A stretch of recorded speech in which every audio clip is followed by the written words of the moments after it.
Good morning, good afternoon, good evening, whenever this video finds you. I hope you're having a rad time. I am the Figure Dude, and on this week's Figure Findings and Unboxings, we take a look at some of the Target clearance pickups I got. Without further ado, let's talk about some figures. Dude.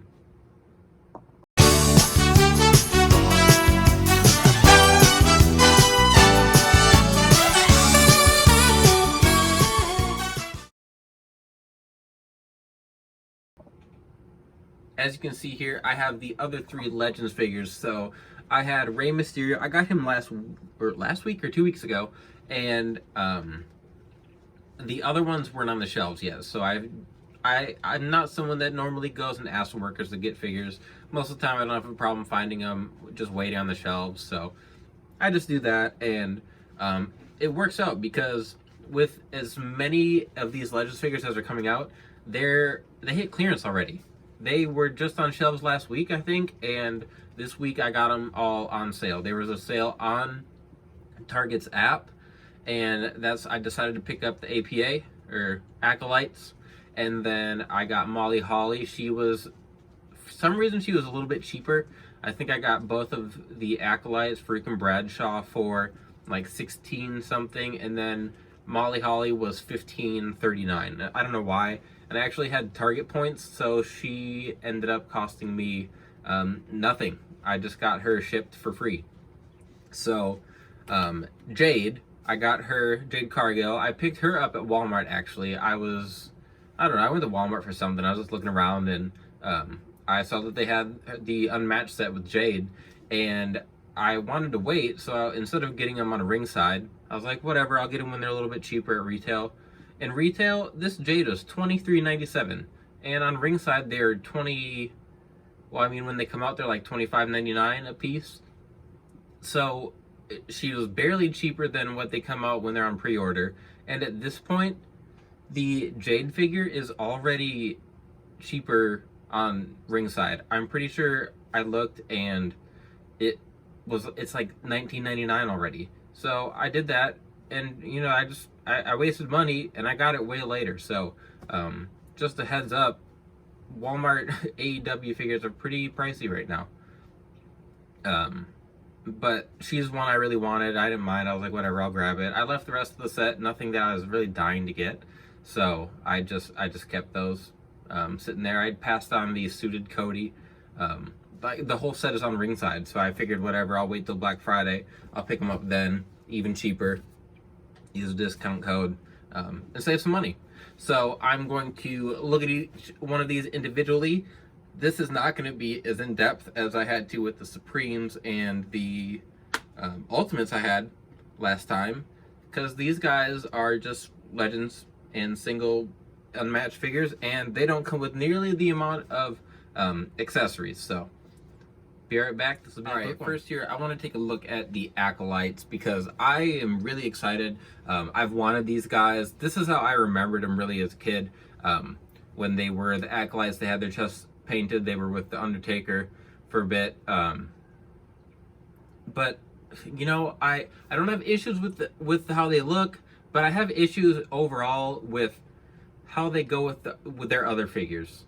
So the JBL that I have here, I'm not going to get too picky about the formulas between the two because it was his Elite 23, but I fixed it up quite a bit. The head is from a Jax figure, and I swapped the torso, which I'll show you guys because I want to talk about Bradshaw's torso. So I love the head scan. I love the head scan for him. I love the head scan for Farouk. I think they look really good. I like the short hair look for Bradshaw. We were missing that with his other APA Elite. We got long hair, which is fine, but it was really big, and I didn't like those figures. There was a lot of issues with those, so I don't even have those ones anymore. And I wasn't very fond of them. The arms I think are good, kind of the beefy arms. They're the pinless, double jointed arms. I think the arms look good. I think the legs are good. I guess I haven't looked. I don't know if the boots are accurate. They did give Farouk the long boots, but Bradshaw has the short ones. And height-wise, I think Farouk is a little shorter, and JBL is a pretty tall guy, so they're about the same. So I think that's a little off. But my big issue is the torso. So they got the skinny, like Barry Windham torso, and I just, I don't know why. They, I think they used it for added height originally, and I'm almost positive that the legs that they have on this Bradshaw are just the same legs they had given to the Elite 23. So they just made them black, which is fine. I think those are fine. That looks fine enough with tights. But the torso is just not JBL at all. I have messed around a few times with different ideas for torsos for him. So let's get the accessories off of this JBL, and I'll show you what I did with mine, because he's never been a skinny dude at any point in his entire run in WWF, WWE, anything. He has never been a skinny guy. He's always been a pretty thick guy. He's always been like a brawler, and that torso just does not work for me at all. And I don't know why they keep reusing it. They have so many that they could use. So on my JBL, I actually used the Shinsuke torso.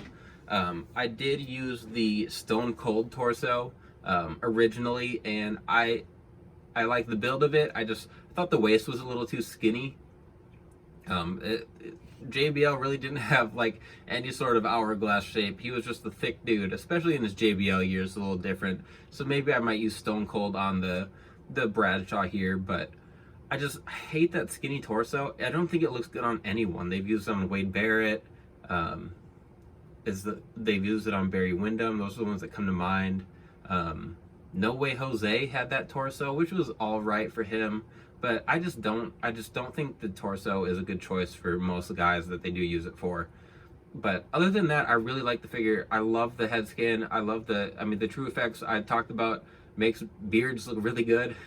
So I'll torso swap this. I have some decals that I can just use to put the symbols on, so I don't mind that. But overall, I think it looks good. They do have their big, so both guys, same attire, they have the big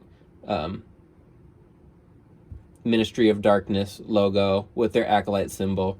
And a little bit, I wish a little bit we would have gotten these as the chase, kind of how they're doing with the head shrinkers. So I would have liked to have gotten a chase of them with their like WrestleMania 18 attire that says APA, where they're getting closer to that Ruthless Aggression era. But I can see those coming out as single releases. I think people would purchase those. So not a big deal. I mean, Molly Holly, I think that was a good chase too.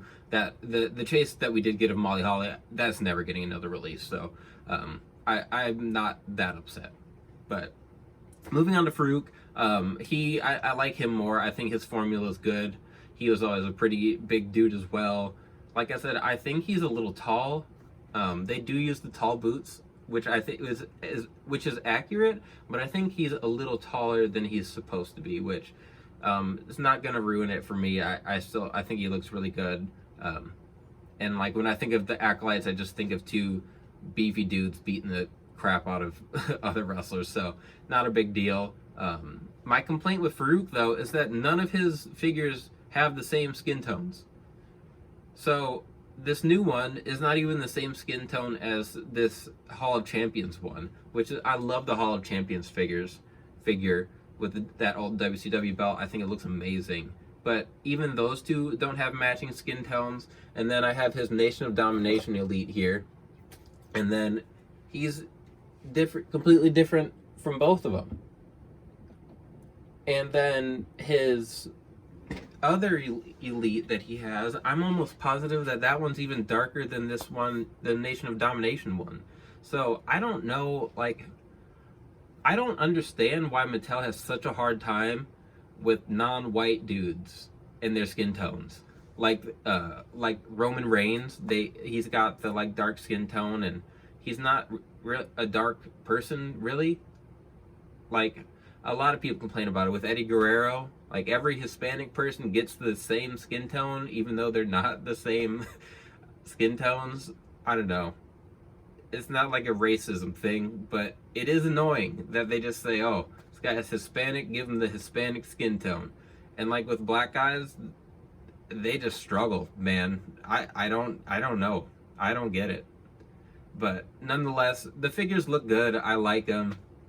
They're not all on the shelf next to each other, so it doesn't drive me too crazy, but still, I think all those Farouk figures are good. Maybe we can just get a re-release of them all in the same skin tone. That'd be cool with me. But that'll wrap up these guys. Let's move on. Okay, here we got Mighty Molly, and I like this figure. It's not something I was dying for, I guess, but since I have my custom Hurricane from this time period, it was a must. Once I saw that it was being released, I was like, oh, perfect. I don't really do women's customs just because I don't like the part choices I have, and we're getting a lot of new women's figures that they kind of updated the scale within the last few series of elites for women at least. I guess it's been a while, but they kind of like reset the scale now that they're giving them double jointed knees and arms and everything. But together, I love these. I think they look beautiful, and I recognize that not everyone has those Hurricanes, so probably isn't a must for everyone, but I also want to get that Molly Holly chase. I've looked everywhere. I've seen a lot of Molly Hollies. I have not seen the chase. The extra head, so I forgot to show you the accessories with the APA, or with the Acolytes, because it's not much. They had the tag belts on them. I didn't talk about the tag belts. We've gotten them before. We got some extra hands for Farouk. We've got some extra hands for Bradshaw. Those were their accessories besides the belts. And it's the same with Molly. We got some extra open hands. Nothing wild. And we got this extra head. The extra head is more for the chase, though. She's got the pigtail look, and that was when she was just when she was just known as the cousin of Hardcore and Crash Holly. So I'd love to chase that down. I'm going to keep looking. Hopefully, I don't really look at the aftermarket prices for the WWE chases. I've never been dying to get any, but that Molly Holly is one that I would like to get the extra. But looking at Molly Holly a little closer, the cape looks good. Same material I think we've been getting with the Hurricane figures. Got the M on the back. Double jointed arms as always. Or not as always, but as always now.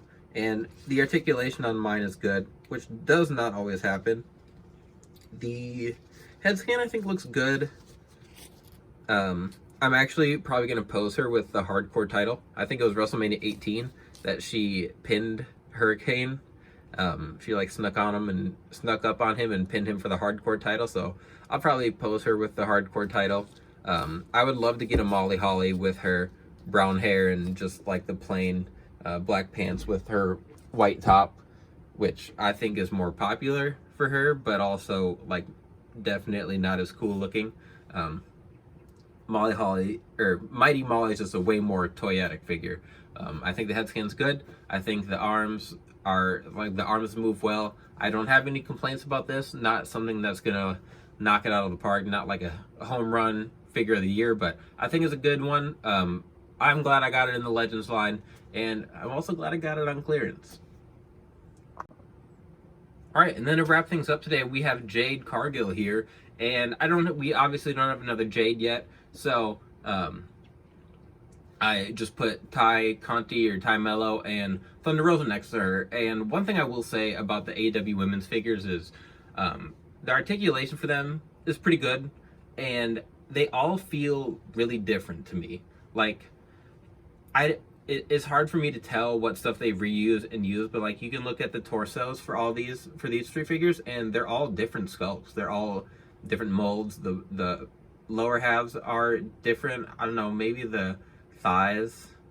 I don't even think that the lower or the upper thighs for Thunder Rosa and Ty Conti are the same thing.